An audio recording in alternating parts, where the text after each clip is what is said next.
DRG Kids। Christmas का तोहफा। Johannesburg नाम का एक शहर था। उस शहर में मारिया नाम की एक औरत अपने बेटे जैक के साथ रहती थी। वो बहुत गरीब थी। उसने बहुत कम उम्र में अपने पति को खो दिया था। वो बहुत कठिनाइयों से जैक को पाल रही थी। उसी शहर के एक बहुत अमीर एल्बर्ट नाम के आदमी के यहाँ मारिया झाड़ू पोछे का काम करती थी। क्रिसमस आने वाला था और घर की साफ सफाई में मारिया बहुत थक जाती थी और घर आकर, जैक बेटा थोड़ा पानी देना, आज बहुत थक गई हूँ। माँ, क्या हुआ? आज कुछ ज्यादा ही काम था क्या? हाँ बेटा, क्रिसमस आने वाला है तो उसी की साफ सफाई में बहुत थक गई हूँ। माँ, मैं भी तुम्हारे साथ वहाँ चल सकता हूँ क्या? मैंने इतना बड़ा घर कभी नहीं देखा। अगले दिन मारिया जैक को लेके मालिक एल्बर्ट के घर जाती है। एल्बर्ट का एक बेटा था, उसका नाम विलियम था। जैक विलियम के साथ खेला करता था। विलियम के पास बहुत खिलौने होते। उन्हें देखकर, वाह, कितने सारे खिलौने हैं। मैंने इतने सारे खिलौने पहले कभी नहीं देखे थे। इसमें से जो खिलौने तुम्हें चाहिए ले लो। ये सारे मेरे पुराने खिलौने हैं, अब मैं इनसे नहीं खेलता हूँ। विलियम उसे उन खिलौनों के साथ साथ अपने पुराने कपड़े भी दे देता है। क्रिसमस वाले दिन जैक विलियम के पुराने कपड़े पहनकर उनके घर जाता है। पार्टी जोर शोर से चल रही थी। वह बहुत सारी मिठाइयाँ, तोहफे, कपड़ों को देखकर जैक को लालच आ गया और उसने उनमें से एक तोहफा ले लिया। ये सब विलियम ने देख लिया और जैक को बहुत तेज धक्का देकर कहा, तुम्हारी हिम्मत कैसे हुई हमारे सामान को छूने की? दूर हटो, ये सारा सामान सांता के लिए है। तुम जैसे गरीब के लिए हमारी इस्तेमाल की हुई चीजें होती हैं। अब जाओ यहाँ से, इससे पहले कि मुझे और गुस्सा आ जाए। इतने में एल्बर्ट भी आ जाता है और विलियम समझाते हुए कहता है कि वो जाकर जैक के साथ एक समान व्यवहार करे, क्योंकि दोस्ती में कोई छोटा या बड़ा नहीं होता, और माफी मांगकर दोस्ती आगे बढ़ाए। पर वो ये सुनकर वहाँ से चला जाता है। तुम्हें जैक के साथ ऐसा नहीं करना चाहिए था। वो भी तुम्हारी तरह गॉड का बच्चा है। जाओ, जाकर माफी मांग लो और आपस में प्यार से रहो। जैक एक कोने में खड़े होकर रो रहा था। ये सब मारिया देख रही थी, पर वो कुछ बोल ना सकी और वो जैक को घर वापस ले जाती है। जैक रोते हुए बोलता है, माँ, ये सांता क्या होता है और ये हमारे घर क्यों नहीं आता? बेटा, सैंटा एक जादुई आदमी होता है जिसके पास तोहफे, मिठाइयाँ, कपड़े और ढेर सारा सामान होता है और ये अमीरों के घर आता है।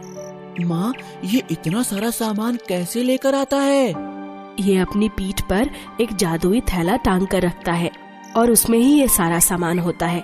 मारिया जैक को सोने के लिए बोलती है, पर जैक सैंटा का इंतजार करता है। जैक, सो जाओ बेटा, सैंटा हमारे घर नहीं आने वाला। माँ, आप सो जाओ, मैं सांता का इंतजार करूँगा। मुझे विश्वास है कि वो जरूर आएगा। मैं भगवान से प्रार्थना करूँगा। जैक अपनी एक पुरानी टी शर्ट को पैक करके सैंटा के लिए रख देता है और भगवान से प्रार्थना करता है कि भगवान, मेरे घर में भी सैंटा को भेजो ना। देर रात इंतजार करने के बाद लगभग 1 बजे जैक के आंगन में एक चमचमाती गाड़ी से एक बूढ़ा सा आदमी लाल रंग के कपड़े पहने हुए, पीठ पर एक बड़ा सा थैला टांगे हुए आता है। तुम सांता हो ना? तुम सांता हो ना? तुम्हारे कपड़े वैसे ही लग रहे हैं जैसे माँ ने बताया था। हाँ, मैं ही सांता हूँ। पर माँ तो कहती है कि तुम अमीरों के यहाँ जाते हो और उन्हें ही तोहफे देते हो, तो तुम यहाँ कैसे आए? हम तो अमीर नहीं हैं। तब सैंटा हंसते हुए बोलता है, नहीं, मैं तुम्हारे लिए ही आया हूँ। जो मुझे सच्चे दिल से याद करता है, मैं उनके पास जरूर जाता हूँ और तुम मुझे सच्चे लगे, इसीलिए मैं तुम्हारे पास आया हूँ और मैं तुम्हारे लिए एक तोहफा भी लाया हूँ। सचमुच तुम मेरे लिए तोहफा लाए हो? कहाँ है मेरा तोहफा? मैं तुम्हारा तोहफा बाद में दूंगा। पहले तुम्हें इस गाड़ी में बैठाकर पूरे शहर की सैर करवाता हूँ। गाड़ी हवा में उड़ने लगती है। जैक ये सब देखता ही रह गया। वो पहली बार ऐसा दृश्य देखकर स्तब्ध हो गया था। पूरा शहर रोशनी से जगमगा रहा था, जैसे आसमान में तारे चमक रहे हो। सैंटा सबको उनके जरूरत के हिसाब से अलग अलग तोहफे देता है। किसी को कंबल, किसी को मिठाई, किसी को कपड़े आदि देता है। सेंटा जैक को भी तोहफे बांटने के लिए देता है और दोनों तोहफे देने लगते हैं। तुम सबको पैसे क्यों नहीं दे देते? जिसे जो चाहिए वो खरीद लेगा। नहीं, ऐसा नहीं होता। मैं सबको वही सामान देता हूँ जिसे जिस चीज की जरूरत होती है। सामने रोड पर एक आदमी ठंड से कांप रहा था और एक आदमी खाना मांग रहा था। तो सेंटा उसे कंबल देता है और दूसरे आदमी को सेंटा खाना देता है। इसे इस समय ये कंबल चाहिए, ना कि पैसे, और इस आदमी को खाने की जरूरत है और मैं यही कर रहा हूँ। तोहफे देने के बाद सेंटा जैक को पूरा शहर घुमाता है। उसे बहुत सारी चीजें खाने को देता है। उसके बाद उसे घर पर छोड़ देता है। अरे, तुमने तो अपना तोहफा मांगा ही नहीं। ये लो तुम्हारा तोहफा। ये एक लाल रंग की जादुई पोटली है। इसमें तुम हाथ डालकर जो भी मांगोगे वो तुम्हें मिल जाएगा, परंतु वही मांगना जिस चीज की तुम्हें जरूरत हो। सेंटा उसके गले लगता है और एक सलाह देते हुए वहाँ से गायब हो जाता है। भगवान हमेशा सच्चे लोगों का साथ देते हैं, बस सही समय का इंतजार करना पड़ता है। तुम्हारे दुख के दिन दूर हो गए और हमेशा ऐसे ही रहना और सबकी मदद करना।